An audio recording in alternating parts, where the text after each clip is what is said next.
Graça e paz, Deus abençoe a todos. Nesta manhã de terça-feira, nós vamos ler aqui o Salmo de número 37. Os textos sugeridos para a reflexão na manhã de hoje são os 17 primeiros versículos deste Salmo.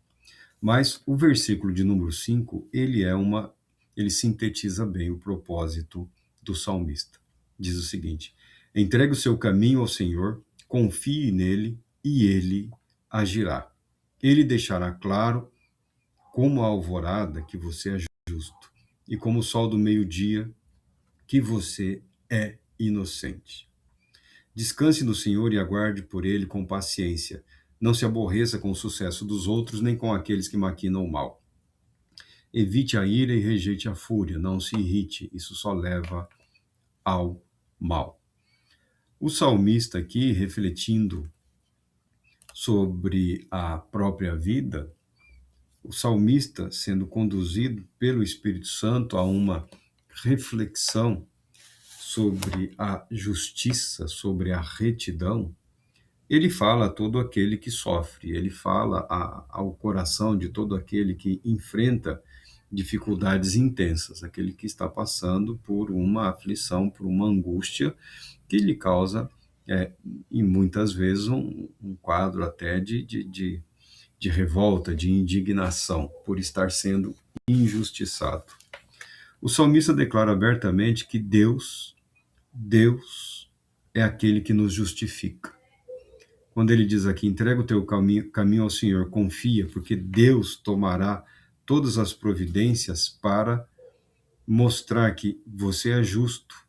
Por isso ele diz, e deixará claro como a alvorada, né, como o dia, a sua justiça, e como o sol ao meio-dia, a sua inocência. A sua inocência. O número de pessoas preocupadas em entrarem em polêmicas, em bate-boca, em justificar uma acusação, uma mentira, e isso é assustador, porque isso é total e absolutamente desnecessário. Quando você fica preocupado em provar a sua inocência, coisa da qual ninguém neste mundo pode ser obrigado, ninguém tem que provar a inocência, e não há circunstâncias ou termos legais ou sociais que indicam, que exijam que alguém prove que é inocente, tá?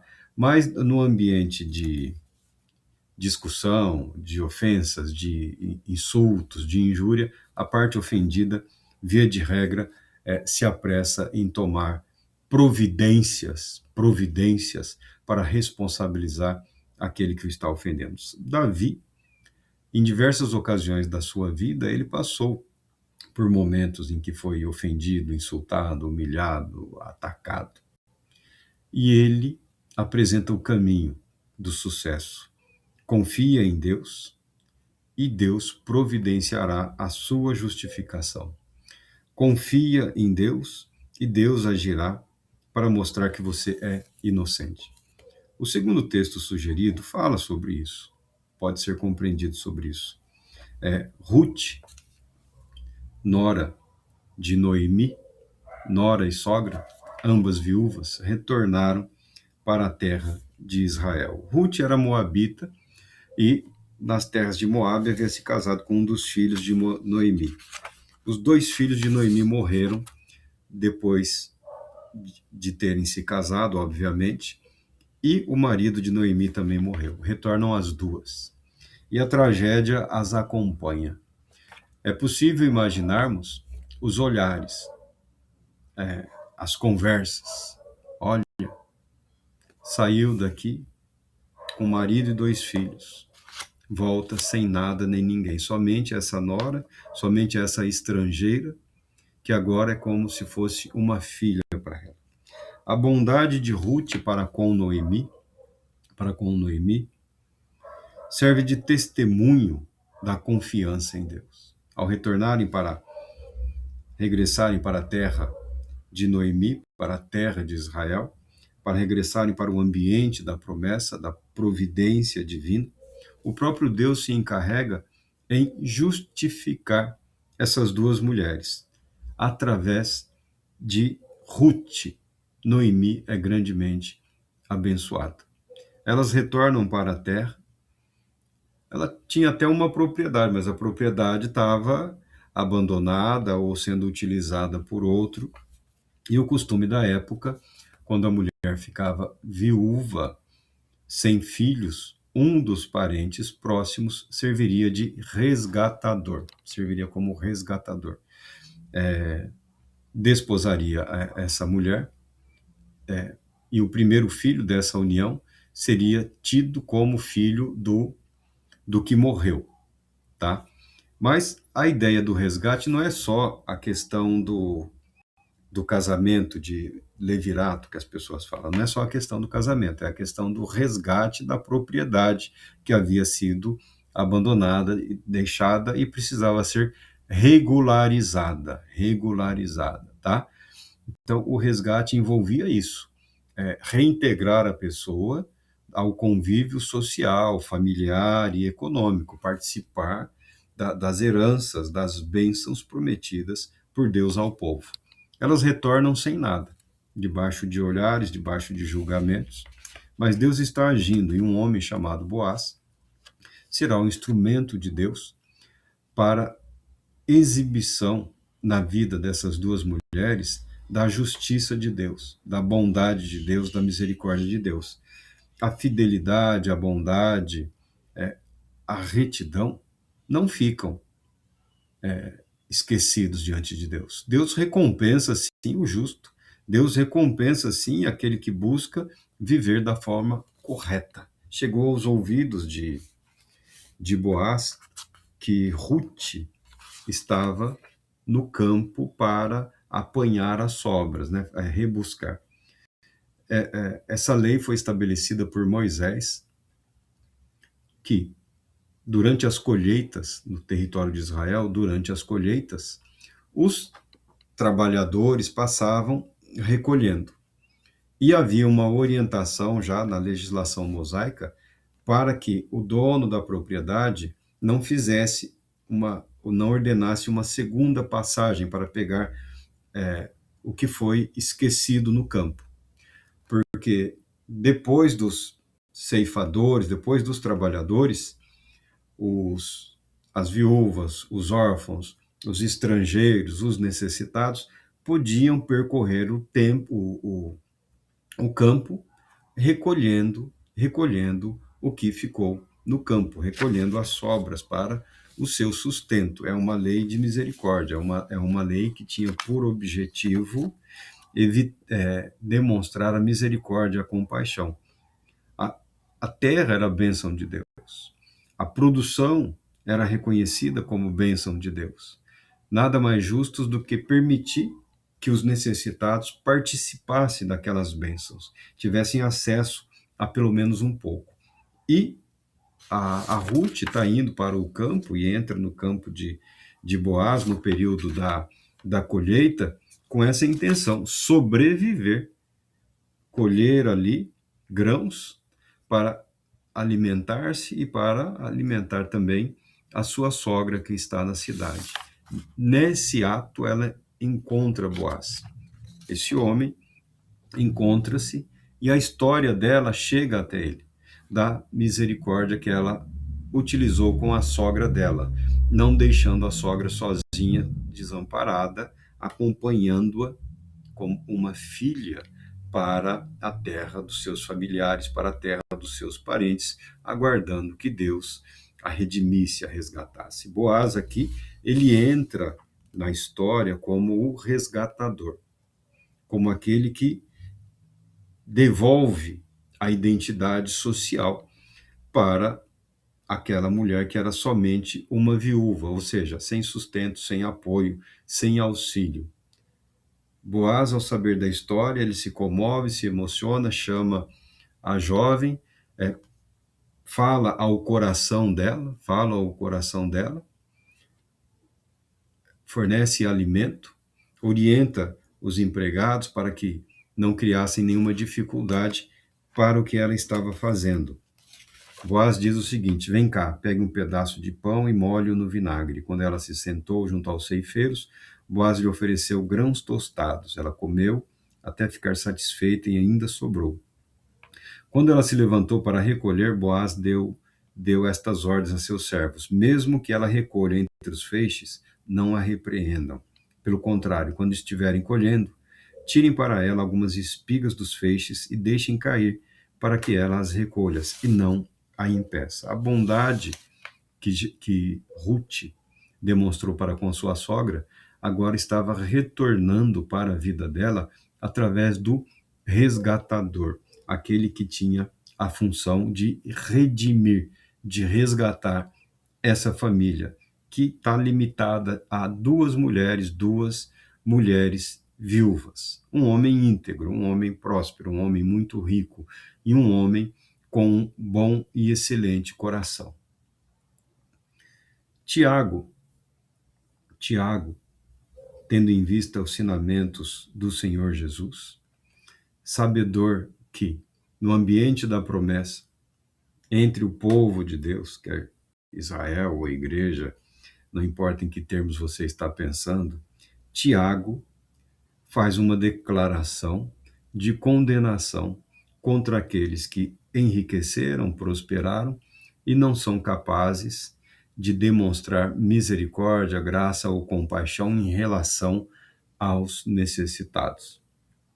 Esse texto aqui muito bem poderia ser utilizado contra as fraudulentas ideias da teologia da prosperidade, né? Usar o ambiente religioso para um enriquecimento pessoal. A ganância em forma de espiritualidade, né? Ganância em forma de espiritualidade, ganância aproveitando-se das necessidades, das carências, valendo-se de meios e métodos artificiais para tomar para si muito mais do que convém. Tiago, o apóstolo, declara o seguinte: ai agora vocês ricos, chorem e lamentem-se, tendo em vista a miséria que lhes sobrevirá.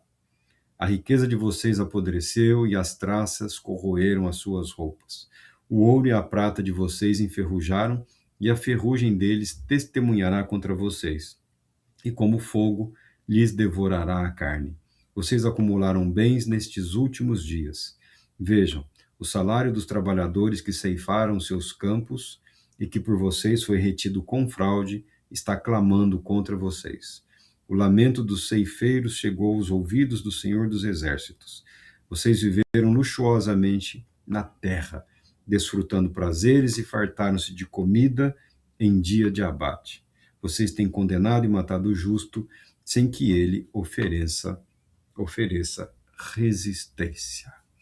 É óbvio que Tiago descreve a situação política e econômica do universo que ele está vivendo. Ele está falando de Jerusalém.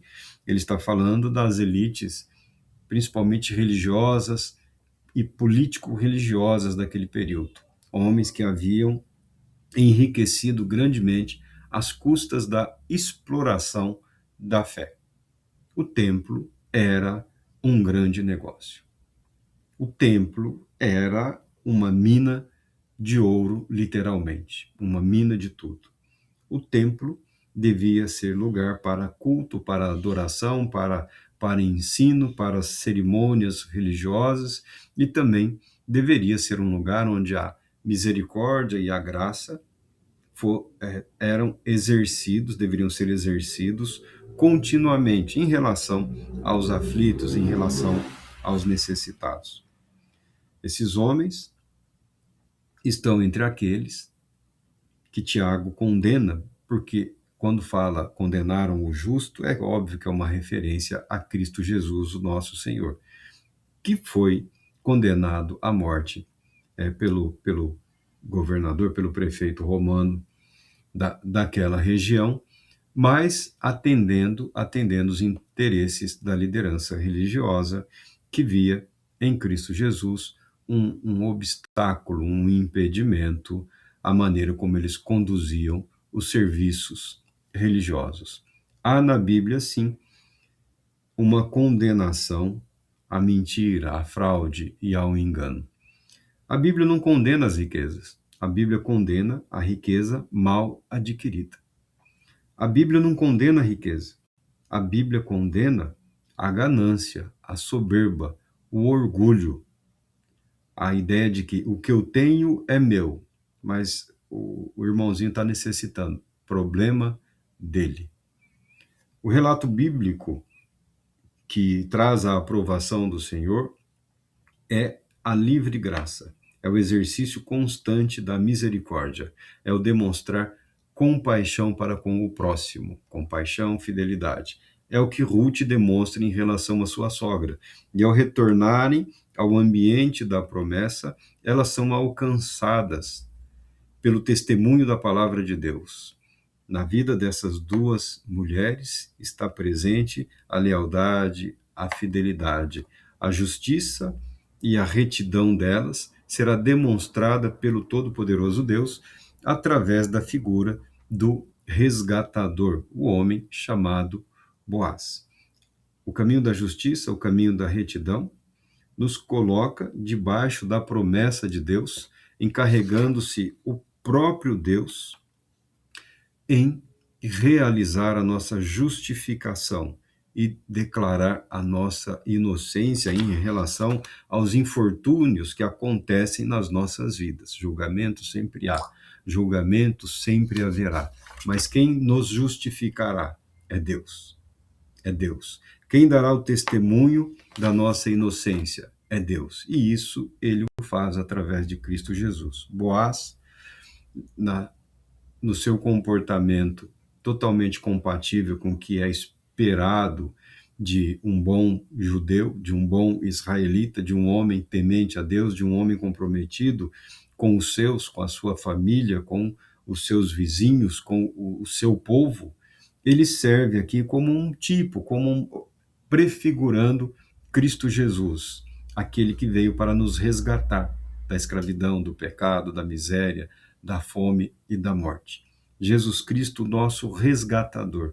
Jesus Cristo, aquele que nos redime, aquele que nos conforta, aquele que nos consola, aquele que nos justifica, aquele que nos concede pelo Santo Espírito a santificação. Boaz tipifica aqui, prefigura o agir de Cristo em relação aos fiéis, em relação àqueles que temem.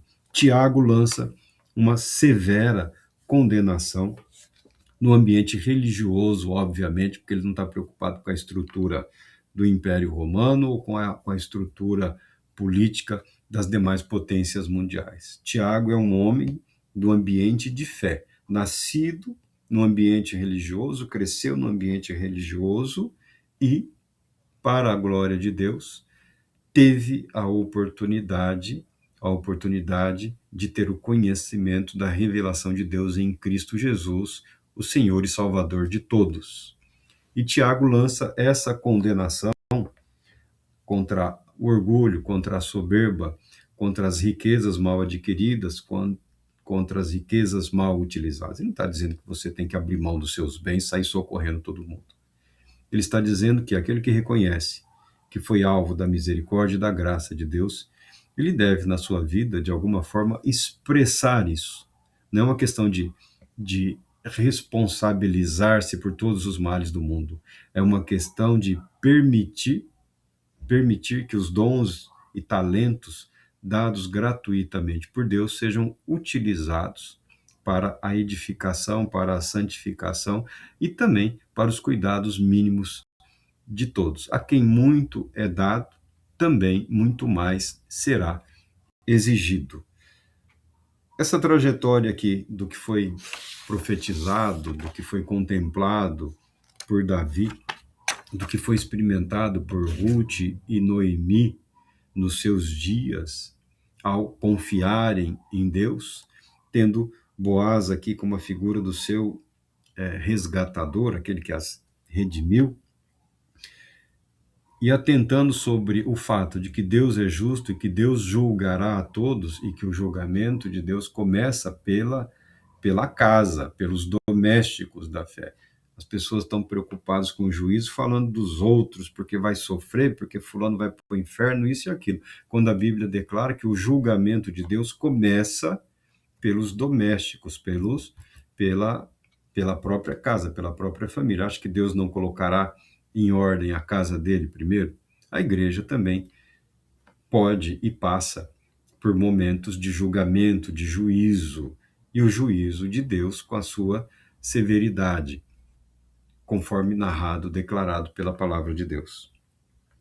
Jesus Cristo, no Evangelho de João, depois, quando ele estava se despedindo dos seus apóstolos, dos seus discípulos, ele esperou que Judas saísse e ele declarou o seguinte, é João 13, do 31 ao 35. Depois que Judas saiu, Jesus disse, agora o Filho do Homem é glorificado e Deus é glorificado nele. Se Deus é glorificado nele, Deus também glorificará o Filho nele mesmo e o glorificará em breve. Meus filhinhos, vou estar com vocês apenas mais um pouco. Vocês procurarão por mim e, como eu disse aos judeus, agora lhes digo, para onde eu vou, vocês não podem ir. Um novo mandamento lhes dou. Amem-se uns aos outros como eu os amei. Vocês devem amar-se uns aos outros. Com isto, todos saberão que vocês são meus discípulos, se vocês se amarem uns aos outros. Graças a Deus pela sua palavra. Os ensinamentos de Cristo Jesus não são propriamente uma novidade. Esse texto, amar a Deus acima de todas as coisas e amar ao próximo como a si mesmo, são a essência, são o espírito da legislação de Moisés. E Jesus, quando ensina a legislação de Moisés, aplicando-a para a vida dele, dos discípulos e da população em geral, ele se preocupa em resgatar na revelação, na palavra de Deus, a essência, o fio condutor que possibilita a interpretação da legislação. E esse é o fundamento. E esse é o fundamento. O comprometimento, o compromisso, o auxílio mútuo, o apoio mútuo, a disposição de considerar as necessidades do outro, até mesmo como prioridade em relação a si mesmo. Esse é o mandamento dado por Cristo Jesus, porque ele é a expressão máxima do amor de Deus para com a humanidade. Jesus não andou por aí abraçando, beijando, Deus te ama, eu te amo. Jesus expressou esse compromisso de preocupação com o próximo através do seu ministério. A pessoa estava doente, ele curava. Os endemoniados eram libertados, atormentados pelos espíritos, os aflitos, os enlouquecidos, eles encontraram a cura em Cristo Jesus. Eles encontraram a paz, eles encontraram a alegria, eles reencontraram ânimo e propósito para a vida. O amor de Deus se expressa, se revela na pessoa bendita de Cristo Jesus e no fato de que ele é o resgatador, ele é o nosso resgatador. É o que nos liberta da opressão do pecado, da condenação, da morte, permitindo que em nossos corações cresça dia após dia a certeza da vida eterna. Mas esse mandamento se expressa em termos práticos. Tiago, depois, quando fala da religião, da espiritualidade, né, essas perguntas, mas qual é o melhor rito religioso? Qual é a melhor teologia? Qual tipo de cerimônia deve ser adotado? Qual o modelo de sermão? Tiago é aquele que fala, a religião pura e sem pecado é cuidar dos órfãos e das viúvas, ou seja, atender às necessidades dos necessitados, tá? Se é no templo gigantesco, se é no templo incrível, se é no templo simples, não importa. Se é na casa, se é na praça, não é essa a questão. A religião pura e verdadeira é permitir, você, permitirmos que os dons e talentos a nós conferidos por Deus gratuitamente sejam utilizados para o enriquecimento dos outros, quer seja um enriquecimento material ou espiritual. Quem há muito foi dado, muito lhe é exigido, e o viver de forma egoísta, pensando única e exclusivamente em si, pode sim nos colocar debaixo da ira de Deus, conforme se revela Tiago. Que Deus Todo-Poderoso te abençoe.